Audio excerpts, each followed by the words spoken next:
Hi there! Today I'm going to show you how to edit your photos using Lightroom and Photoshop. Now first you're going to open up Lightroom. And I'm not a photography enthusiast, so if you're in the same boat as me that you aren't in love with photography but you'd like to take good photos, then this video is perfect for you. So quick note, you can get the Adobe photography package, and that's just Lightroom and Photoshop. That's $10 a month. It's super worth it if you want to make beautiful images. You can see that this photo is one that I worked on last time I was in Lightroom, but now I'm going to work on different photos, so I'll want to go to File, Import Photos and Video. So now Lightroom is asking me, where are your photos coming from? My photos this time are coming from a chip which I have creatively named No Name. And you can see the photos from the last TPK blog post right here. But I'm not editing those today. Today I'm going to edit these 6 at the bottom. Since I only want to edit these 6 photos, I'm going to click Uncheck All, and then I'm going to select these photos and click Import. So now Lightroom is importing the photos so I can work with them. And you can see, I'm going to double click on this photo and it shows up here. It's upside down. So I'm going to use the keyboard command, command plus the right bracket, and that rotates the photo. So what Lightroom is really good for is if you take several photos at once, which you should do for comparison, it will allow you to quickly compare your photos and decide which photos you like the best and which ones you would like to use for your blog or your store or wherever you're going to display your photos. So first I like to put all of my photos in the proper orientation, and then I'm going to compare them and see what looks the best. So I've got this photo, that looks good. This photo looks like I need to rotate it a little bit, but it also looks a little bit clearer than the first photo. So what I'm going to do is go back to my first photo and hit delete. And yeah, I'm okay with deleting it from the disk. And then we'll look at the next photo. This photo is definitely better. So I'm going to delete the next photo. And then usually when I'm in Lightroom, I go ahead and correct the rotation in Lightroom. So I'll just click on Develop here. And then it's going to give me the option to develop a lot of things. Now you can develop photos in Lightroom. Lightroom is a super powerful program, and there are so many tutorials available for free online over how to use it to develop photos. But I actually prefer to develop these types of photos of paper goods in Photoshop. But I'm going to use Lightroom to rotate this because I really like the little grid that pops up. And there we go. Now it's straight. And I'll just go ahead and crop it in Photoshop. So now I'm moving on to this other photo. You may have noticed that I have this white piece of paper right here, and that will become apparent as to why here in a couple of minutes. So let's see which one I like better here. You can see that I experimented with a whole bunch of different props. And I think that after comparing these, I'll probably go with the leaves here because I just like that look better. So I'm going to delete these 2.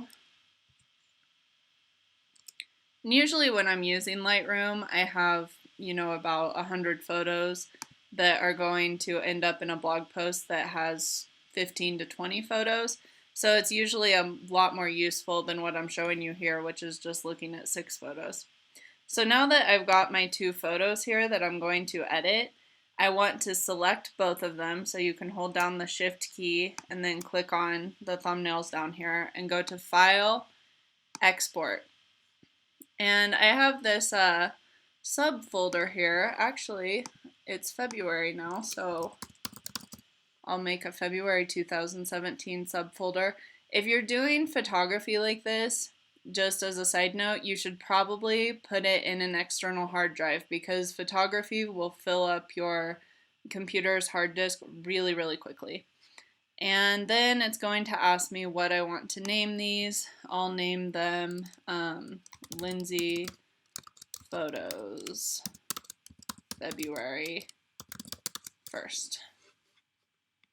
Okay, so now it's exporting. You can see the progress up here in the left, and with 2 files it really shouldn't take that long. I don't know why it's taking a while. So now the files are exported and we can just quit Lightroom.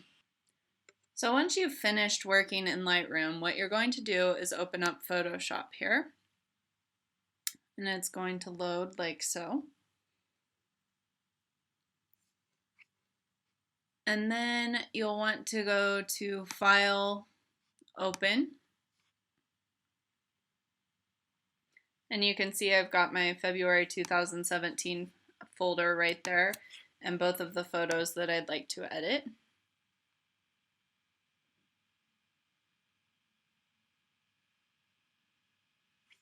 Okay, so there's my second photo, so we'll go ahead and edit that first. At this point, you're going to see why I added this white piece of paper.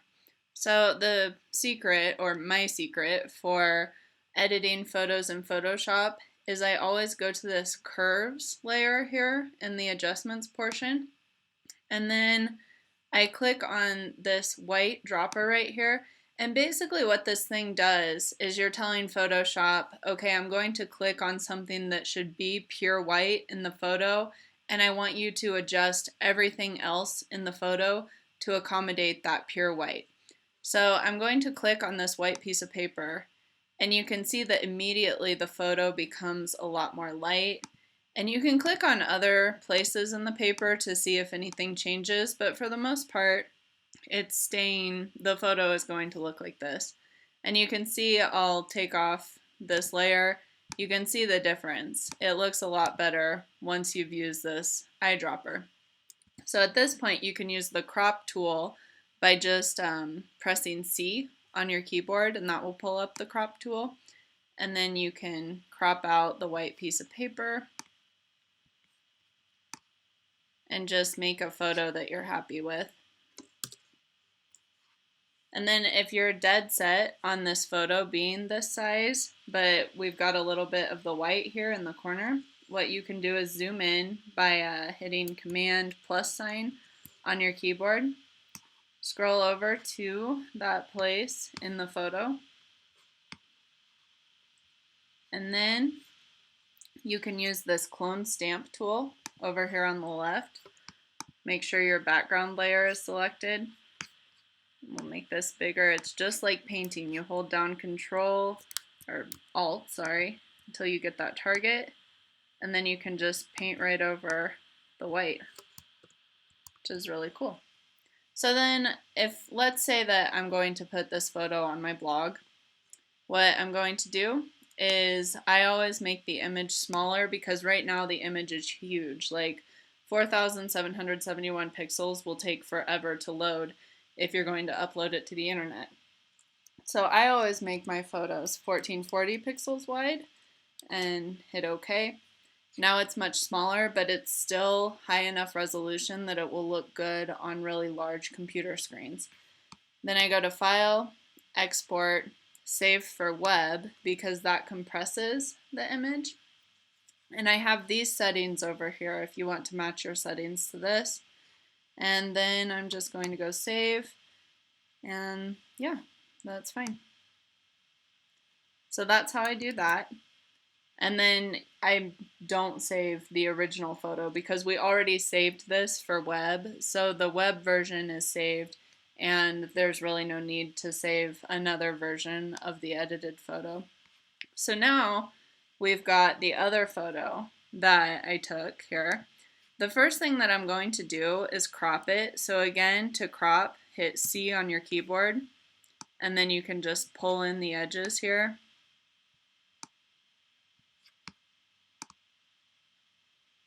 And it looks like we've got a little bit of white here at the bottom. And if you want to be more exact with your cropping, you can zoom in.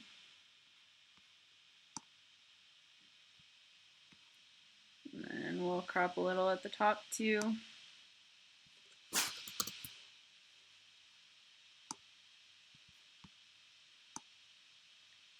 Alright, so that looks good. And then we're going to use the same trick. You just go to curves, choose this white eyedropper, and then we'll just click around in the middle there.